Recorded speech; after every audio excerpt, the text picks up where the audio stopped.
வணக்கம் குழந்தைகளா. இன்றைக்கி நம்ம பார்க்க போகிறது தமிழ் துணை எழுத்துக்கள்.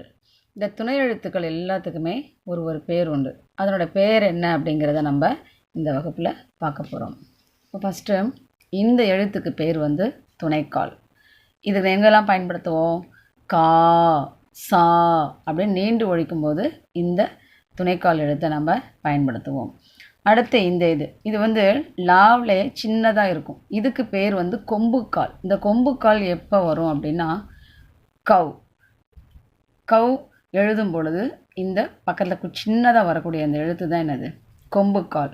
இப்போ ஊ எழுதும்போது அந்த ஊக்கு மேலே நம்ம போடுற அந்த சின்ன லா, அந்த எழுத்துக்கு பேர் என்ன அப்படின்னா கொம்புக்கால். இதுவும் ஒரு துணை எழுத்து. அடுத்து இந்த துணை எழுத்துக்கு பேர் மடக்கு ஏறு கீற்றுக்கால். மடக்கு ஏறு கீற்றுக்கால். மடக்குன்னா அப்படி மடங்கி வருது இல்லையா? இப்போ இந்த நூங்கிற எழுத்தை பார்த்தோம்னா இப்படி மடங்கி திருப்ப மேலே ஏறுது இல்லையா? அதனால் இதுக்கு பேர் மடக்கு ஏறு கீற்றுக்கால். நூ, தூ இந்த மாதிரி எழுத்துக்கெலாம் வரும். அடுத்து இது நம்ம வழக்கமாக சொல்கிறது ஒற்றை கொம்பு. இந்த ஒற்றை கொம்பு எங்கே பயன்படுத்துவோம்? கே, சே இந்த மாதிரி எழுத்துக்களில் இந்த ஒற்றை கொம்பு பயன்படும். அடுத்து இது இரட்டை கொம்பு. இரட்டை கொம்பு நீண்டு ஒழிக்கும்போது கே, பே அப்படி நீண்டு ஒழிக்கும்போது இந்த இரட்டை கொம்பை நம்ம பயன்படுத்துவோம். அடுத்து இதுக்கு பேர் இணைக்கொம்பு. இந்த இணைக்கொம்பு அதுக்கு இன்னொரு பேர் சங்கிலி கொம்பு. இந்த இணைக்கொம்புக்கு இன்னொரு பேர் சங்கிலி கொம்பு. இது எங்கெங்கே வரும்னா கை, ஞை, சை, ஞை, டை அந்த எழுத்துக்கள் வரும்பொழுது நம்ம சேர்க்கக்கூடிய இந்த எழுத்து இணைக்கொம்பு. அடுத்து இது சாய்வு கீற்று. சாய்வு கீற்றுனா இப்போ ஏ அப்படின்னு எழுதும்போது கீழே அது சின்னதாக அப்படி கோடு போகிறோம் இல்லையா? இதுக்கு பேர் தான் சாய்வு கீற்று. அடுத்து இறங்கு கீற்று. இறங்கு கீற்றுனா கீழே இது மாதிரி இறக்கி ஒரு சின்ன கோடாக நம்ம எங்கெல்லாம் போடுறோமோ அதுக்கு பேர் இறங்கு கீற்று. பூ, சு, ஊ இதுக்கெல்லாம் கீழே நம்ம இப்படி சின்னதாக அப்படி கோடு கீழே இருக்கிறோம் இல்லையா?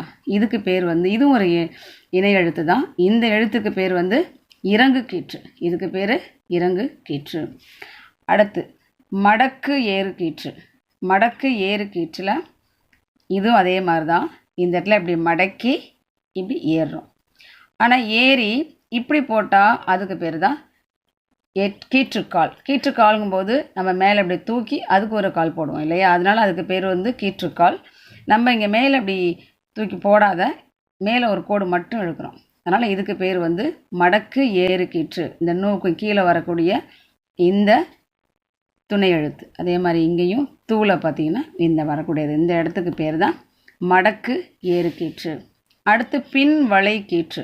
பின் வளை கீற்று அப்படிங்கிறது எங்கே வரும் அப்படின்னா இப்போ கூ எழுதும்போது இந்த காவை போட்டு அதில் இப்படி ஊ மாதிரி சுழிக்கிறோம் இல்லையா? இந்த எழுத்துக்கு பேர் தான் பின் வளை கீற்று. அடுத்தது மேல் விலங்கு. மேல் விலங்கு கீழ் விலங்குன்னு ரெண்டு இருக்கும். இதில் மேல் விலங்கு அப்படின்னா கி, பி, சி இந்த மாதிரி எழுத்துக்களில் இப்படி மேலே இப்படி வளைச்சி இப்படி எழுதுனோம் இல்லையா? மேலேருந்து இப்படி வளைச்சி எழுதுனோம் இல்லையா? இதுக்கு பேர் மேல் விலங்கு. அடுத்து கீழ் விலங்கு அப்படின்னா கீழேந்து இப்படி இழுக்கிறது. கீழேந்து மூ, ரூ, கூ இதுக்கு கீழே இப்படி இழுக்கிறோம் இல்லையா? இந்த வளைவு அதுதான் இங்கே கொடுத்துருக்காங்க. இந்த இடத்துல இப்படி இழுத்து இப்படி கொண்டு போகிறோம் இல்லையா? கீழ் விலங்கு. அடுத்து இறங்கு கீற்று கீழ் விலங்கு சுழி. சுழி அப்படின்னாலே சுழிக்கிறது. இறங்கு கீற்று. இறங்கு கீற்றுனாலே முதல்ல கீழே இறங்கி ஃபஸ்ட்டே நமக்கு தெரியும். இறங்கு கீற்றுனாலே ஃபஸ்ட்டு கீழே ஒரு கோடு வரும். அதே கீழ் விலங்கு சுழினா இதை கீழ் விலங்கு, சுழினா மேலே அப்படி சுழிக்கிறது. இது என்னென்ன எழுத்து வரும்னா சூ, பூ இந்த மாதிரி எழுத்துக்கள் கீழே இறக்கி சுழிச்சு மேலே ஒரு சுழி கொண்டு போகிறோம் இல்லையா? அதுக்கு பேர் கீழ் விலங்கு சுழி. மேல் விலங்கு சுழி. மேல் விலங்கு சுழி அப்படின்னா ஒரு எழுத்தோட மேலே சுழிச்சு மேலே அந்த நுனியில் சுழிக்கிறோம் இல்லையா? அது மேல் விலங்கு சுழி.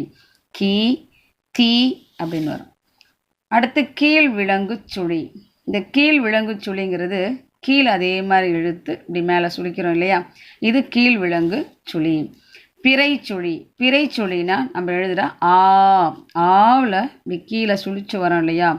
இந்த துணை எழுத்துக்கு பேர் தான் பிறை சுழி.